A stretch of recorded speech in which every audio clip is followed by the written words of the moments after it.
another episode of Share the Wealth.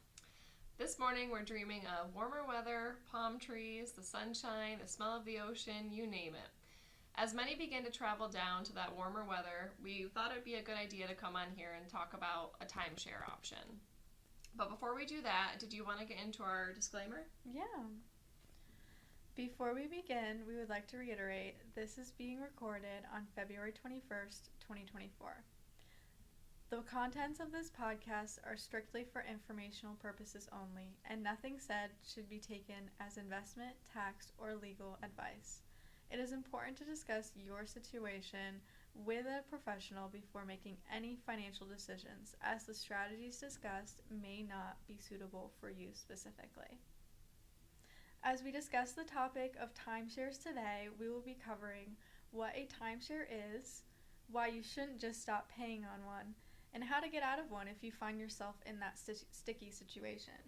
Yeah, so to begin, what is a timeshare? A timeshare is typically a vacation property that is shared with other owners, in a tropical resort or something that you're going towards that warmer weather climate.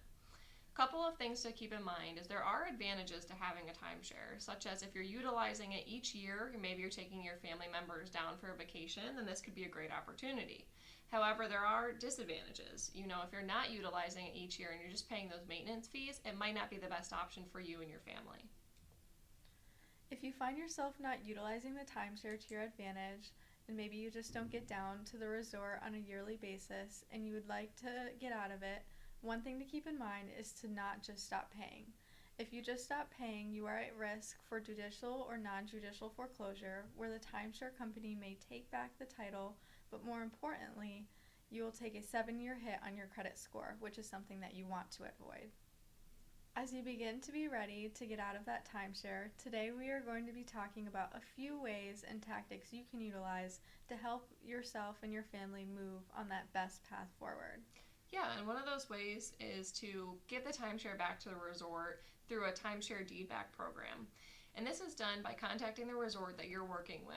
It is common that they have a program, however, you always want to ask what the program specifics are for that resort. They may give you an offer to take the timeshare back, however, that might come at a cost. You might have to pay the maintenance fees in it for a couple of years while they're waiting to fill that spot for somebody else. However, when you're talking to the resort, just stand firm on stating that the timeshare currently isn't in the best interest for yourself.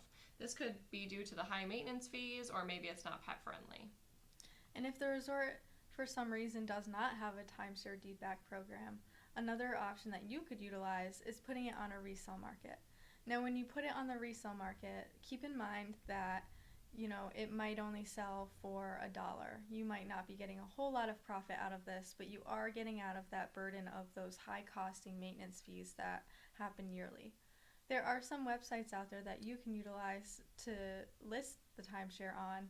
However, it may cost, $15 in order to sign up and list it. If that doesn't work, outsourcing to a broker, there are lots of timeshare specialists out there, may help list it on various different sites to help get you out of it, but that might come at a higher cost. So utilizing the Deedback program first and then trying to put it on the resale market yourself, and if those two options don't work, finding a specialist out there to help you at a lower cost is definitely an efficient way to help you move forward in your best interest. Another option that you have is to donate the timeshare to a charity that's near and dear to your heart. You also could gift the timeshare to your family member or a personal connection that you have with somebody that is looking to find a timeshare themselves. Yeah, some people love their timeshare, and if you utilize it on an annual basis, then you're definitely getting your money's worth. However, if you're not, it can be sticky and tough to get out of that contract. So maybe just instead of buying one, booking the resort for a week at a time whenever you are in the area or have the funds to go can be the most cost-efficient way to get through it. Yeah, but always remember to stay confident and hopeful throughout this process. It can be a longer process, so keeping that in mind is really important.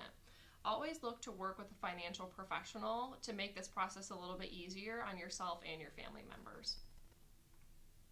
We hope you enjoyed this episode, and always, don't forget, share the wealth.